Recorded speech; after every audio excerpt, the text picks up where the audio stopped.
mereka saling membunuh satu sama lain. Tetapi ini bukan tentang perang. Ini tentang perjalanan spiritual yang akan dihadirkan dalam salah satu film terbaik karya Francis Ford Coppola. Berikut ceritanya. Kisah bermula ketika Kapten Willard terbangun di sebuah hotel di pusat kota Saigon. Dia nampak depresi, mabuk-mabukan, menari, hingga akhirnya dia dijemput oleh dua prajurit suruhan Jenderal L. Corman, seorang perwira otoriter, dengan ditemani ajudannya, Kolonel Lucas, yang diperankan Harrison Ford. Kapten Willard diberikan misi yang sangat rahasia, membunuh seorang kolonel yang memiliki segudang prestasi. Dengan ditemani beberapa orang anak buah yang tidak tahu menahu tentang misi rahasia Kapten Willard, pos demi pos militer Amerika mereka lewati, mulai dari bertemu Kolonel Kilgore, seorang komandan gila perang, serta sangat menyukai selancar. Yang uniknya, di sela-sela pertempuran memaksa anak buahnya untuk main selancar. I love the smell of napalm in the morning. Smells like victory.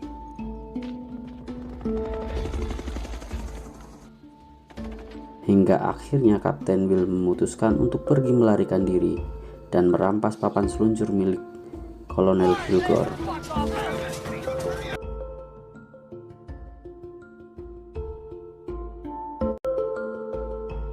Kapten Will dan anak buahnya kemudian bersembunyi dari kejaran helikopter Kolonel Kilgore.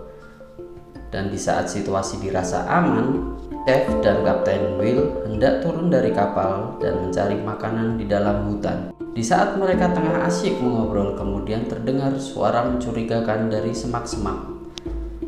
Keduanya lantas memeriksa di manakah sumber suara itu berasal.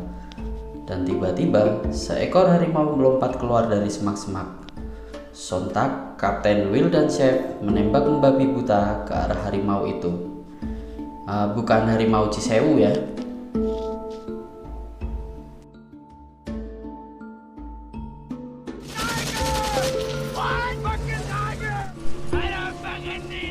Saat malam hari, mereka pun kemudian sampai ke sebuah markas tentara yang dihiasi layaknya pesta karnaval.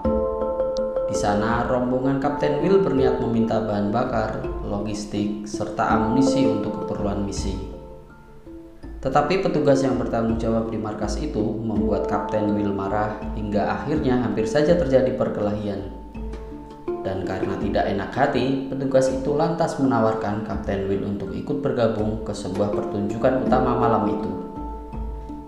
Yang tidak disangka, malam spesial itu adalah perform dari para gadis playmate playboy yang didatangkan langsung ke tengah hutan Vietnam.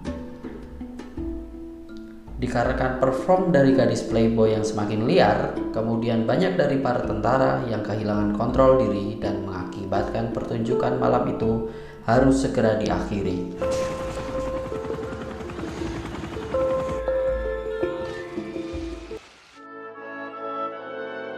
Perjalanan mereka lanjutkan ke Bali dan sampailah mereka ke sebuah pos garis depan yang sudah terlihat hancur. Kemudian Kapten Will memutuskan untuk mencari komandan dari markas tersebut. Dari beberapa orang tentara yang dia tanyai, Kapten Will tidak menemukan jawaban. Hingga kemudian dia dipanggil oleh seseorang lelaki untuk masuk ke dalam tendanya. Tak berselang kemudian Kapten Will kembali ke tempat anak buahnya. Di sana, dia memberitahu bahwa dia mendapatkan kesepakatan dengan pria yang ada di tenda tadi, yang ternyata adalah manajer dari para gadis playboy dari acara tadi malam, yang kini terjebak di pos itu bersama tentara yang kesemuanya hampir tidak waras. Kesepakatannya adalah 2 drum bensin untuk bisa wik-wik dengan para gadis playboy itu. Mendengar hal itu, anak buah Kapten Will menjadi bersemangat dan segera mengambil 2 drum dari atas perahu boot mereka. Setelah puas berwik-wik ria dengan para gadis playboy, perjalanan pun mereka lanjutkan kembali. Hingga kapal boot mereka kemudian bertemu dengan sebuah sampan yang membawa berbagai macam sayur-sayuran dan buah-buahan. Ketika Chief hendak memeriksa kotak mencurigakan di dalam perahu, Tiba-tiba saja Clint menembakkan senjatanya ke arah orang-orang yang ada di perahu tersebut, hingga semuanya tewas. Ironisnya, ternyata benda yang terdapat di dalam kotak tersebut adalah seekor anak anjing yang kemudian diambil oleh Lance dari tangan Chief. Kemudian disadari bahwa salah satu dari Vietnam yang berada di atas perahu ternyata masih hidup. Kemudian Kapten Will menembak orang itu dengan pistolnya. Sampailah rombongan Kapten Will ke sebuah pos yang sedang terlibat tembak-menembak dengan tentara Vietnam. Di sana beberapa orang tentara Amerika yang sudah lelah dengan perang berusaha ikut naik ke perahu boot milik rombongan Kapten Willard. Ternyata seseorang sudah menunggu Kapten Willard di sana. Dia memberikan tas yang berisi surat untuk Kapten Willard dan timnya. Kapten Will dengan ditemani Lance akhirnya turun dari kapal dan hendak menemui komandan dari markas tersebut. Namun kenyataan yang didapati bahwa markas itu sudah kehilangan komandannya seperti pos sebelumnya. Karena sudah mendapati jawaban itu, kemudian Kapten Will kembali meneruskan perjalanannya sampai pagi harinya. Kapten Will membagikan surat untuk para anak buahnya. Clint mendapatkan sebuah kaset tape dari ibunya, dan di saat Clint sedang asik mendengarkan isi rekaman tersebut, tiba-tiba kapal boot mereka ditembaki dari tepian sungai. Clint kemudian tewas oleh serangan itu. Kematian Clint membuat Kapten Will dan anak buahnya yang lain terpukul, hingga mereka memutuskan berlabuh di sebuah dermaga yang ternyata adalah milik seorang keluarga Prancis yang berusaha mempertahankan perkebunan karet mereka. Di sana, kemudian Kapten Will bertemu dengan janda cantik bernama Roxanne Sarault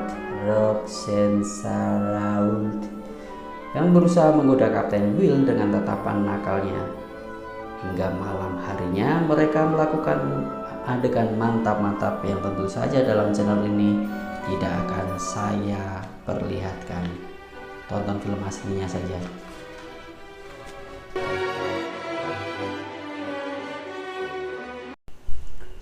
Perjalanan mereka lanjutkan kembali hingga kemudian mereka diserang oleh gerombolan orang di tepi sungai. Akhirnya, Chef sang pengemudi kapal tewas terkena lemparan tombak. Sesampainya di tempat yang sudah aman, akhirnya Kolonel Willard memberitahukan misi tersebut kepada dua orang anak buahnya yang tersisa. Chef yang mendengar itu kemudian marah, sedangkan Lance yang sudah agak tidak waras malah menghanyutkan mayat si pengemudi kapal boot ke sungai. Kini mereka bertiga terus melanjutkan perjalanan semakin masuk ke hutan yang semakin suram, hingga sampai di sebuah tempat di mana mereka disambut oleh ratusan orang-orang yang menaiki sampan. Di tepi dermaga tempat itu, mereka kemudian disambut oleh seorang wartawan Amerika dan menjelaskan ini adalah tempat yang dipimpin oleh Kolonel Kurtz. Kapten Willard dan Chef sang juru masak melihat sekeliling tempat itu dan menemukan Kapten Colby yang hilang saat dia mendapatkan misi serupa milik Kapten Willard. Alias dia adalah orang yang sebelumnya mendapat misi tersebut. Chef yang sedikit ketakutan mengajak Kapten Will kembali ke kapal secepat mungkin. Dan saat sampai di kapal, dia dan Kapten Will berdiskusi untuk segera menyelesaikan misi membunuh Kolonel Kurtz. Tetapi di sini Kapten Will kemudian melarang Chef untuk ikut turun membereskan Kolonel Kurtz. Dia kemudian diberi tugas untuk menghubungi pangkalan pesawat tempur yang harus membombardir tempat itu jika Kapten Will dan Lance tidak kembali dalam 12 jam. Saat Kapten Will dan Lance turun, tiba-tiba Kapten Will disergap oleh anak buah Kolonel Kurtz. Alih-alih membantu, Lance malah terdiam melihat kejadian tersebut. Kapten Will kemudian dibawa ke tempat Kolonel Kurtz berada. Di sana, Kolonel Kurtz yang tampak menakutkan berbicara tentang hal-hal yang menakutkan juga.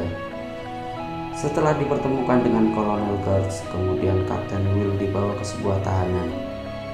Sedangkan Chef yang kelelahan di atas perahu boot mereka kemudian menghubungi pesawat serangan udara Kapten Will yang masih ditahan kemudian dihampiri oleh Kolonel Kurtz.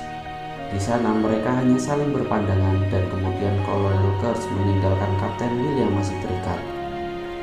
Sesaat setelah Kolonel Kurtz pergi, seorang anak buah Kolonel Kurtz tiba-tiba meletakkan kepala yang sudah terpenggal di pangkuan Kapten Will, yang ternyata itu adalah kepala milik chef, sang juru masak. Kapten Will kemudian histeris karena kejadian tersebut. Keesokan harinya, Kapten Will dibiarkan bebas oleh Kolonel Kurtz. Dan di saat malam hari, Kapten Will yang masih sedikit sadar akan misinya kemudian menyelinap masuk ke dalam persembunyian Kolonel Kurtz. Di saat itu, anak buah Kolonel Kurtz masih tengah asik berpesta, semacam melakukan ritual. Kemudian scene pun berpindah ke tempat Kapten Will berada, hingga akhirnya Kapten Will berhasil membunuh Kolonel Kurtz. Sesaat setelah dia membunuh Kolonel Kurtz, dia keluar dari tempat persembunyian itu. Anak buah dari Kolonel Kurtz malah terdiam dan tidak melakukan apapun. Ratusan orang itu malah seolah kelihatan takut kepada Kapten Will dan malah memberikan jalan dan meletakkan senjata mereka saat Kapten Will berjalan membelah kerumunan itu. Saat Kapten Will sampai di samping Lance, tak lupa Kapten Will menarik tangan Lance dan mengajaknya untuk pulang bersamanya. Mereka kemudian pergi dengan damai dari tempat tersebut dan film pun berakhir. Inti dari film ini adalah sebuah perang bisa merubah siapapun, menjadikan seorang manusia menjadi sebuah monster, dan kemudian menarik mereka ke dalam sebuah mimpi buruk. Terus dukung channel ini, jangan lupa subscribe, like, dan share video ini. Tak lupa tinggalkan komentar di kolom komentar yang ada di bawah video ini. Kita juga menerima request film dari teman-teman sekalian. Salam blam blam.